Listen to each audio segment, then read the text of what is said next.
Bike അപകടത്തിൽപ്പെട്ട് ചികിത്സയിലായിരുന്ന യുവാവ് മരിച്ചത് എറണാകുളം മടപ്ലാത്തുരുത്ത് സ്വദേശി ആഷിഖ്. മരണം ചികിത്സയിലിരിക്കെ ആഷിഖ് ഓടിച്ച ബൈക്ക് തത്തപ്പള്ളിയിൽ വെച്ച് കാറുമായി കൂട്ടിയിടിക്കുകയായിരുന്നു.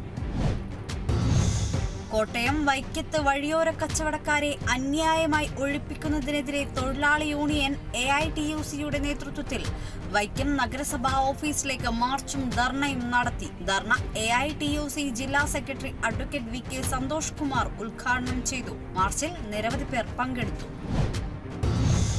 M. മുകേഷ് MLA രാജി ആവശ്യപ്പെട്ട നാഷണൽ യുവജനതാദൾ കൊല്ലം ജില്ലാ കമ്മിറ്റി MLA ഓഫീസിലേക്ക് മാർച്ച് നടത്തി. കൊല്ലം കളക്ടറേറ്റിൽ നിന്ന് ആരംഭിച്ച മാർച്ച് അമ്മച്ചിവീട് ജംഗ്ഷൻ വഴി MLA ഓഫീസ് വരെ നീണ്ടു. യുവജനതാദൾ സംസ്ഥാന ജനറൽ സെക്രട്ടറി വിഷ്ണുശ്യാം മാർച്ച് ഉദ്ഘാടനം ചെയ്തു. മാർച്ചിൽ നിരവധി പേർ പങ്കെടുത്തു.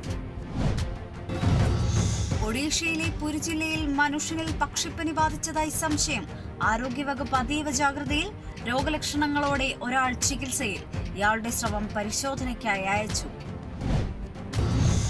കോട്ടയം മൂലവട്ടത്ത് വിഷാംശം ഉള്ളിൽ ചെന്ന് ഗൃഹനാഥൻ മരിച്ചത് മുപ്പായിപ്പാടം സ്വദേശി വിദ്യാധരൻ. ഇയാൾ അരളിയിലയുടെ ജ്യൂസ് കുടിച്ചെന്ന് ബന്ധുക്കൾ പറഞ്ഞു. ആന്തരികാവയവങ്ങളുടെ പരിശോധനാ ഫലം വന്ന ശേഷമേ കാര്യങ്ങൾ വ്യക്തമാകൂ. തൃശൂർ എറവ് സെന്റ് തെരേസാസ് അക്കാദമിയിൽ സംഘടിപ്പിച്ച ചിൽഡ്രൻസ് മിനിസ്ട്രി കലാമത്സരങ്ങൾ സമാപിച്ചു. 16 ഇടവകകൾ ചേർന്ന് നടത്തിയ പരിപാടിയിൽ സെന്റ് ആന്റണീസ് പള്ളി ഓവറോൾ ചാമ്പ്യന്മാരായി. പരിപാടിയുടെ സമാപനം കപ്പൽപ്പള്ളി വികാരി ഫാദർ റോയ് ജോസഫ് വടക്കൻ ഉദ്ഘാടനം ചെയ്തു. ഗുരുവായൂർ ദേവസ്വം പുന്നത്തൂർ ആനക്കോട്ടയിലെ ശിവമഹാവിഷ്ണു ക്ഷേത്രത്തിൽ ഉത്തരം വയ്പ് ചടങ്ങ് നടന്നു. Devaswom chairman doctor KV Vijayan, Devaswom ഭരണസമിതി അംഗങ്ങളായ ഗുരുവായൂർ ക്ഷേത്രം തന്ത്രി ഉൾപ്പെടെയുള്ളവർ ചേർന്നാണ് ചടങ്ങ് നിർവഹിച്ചത്.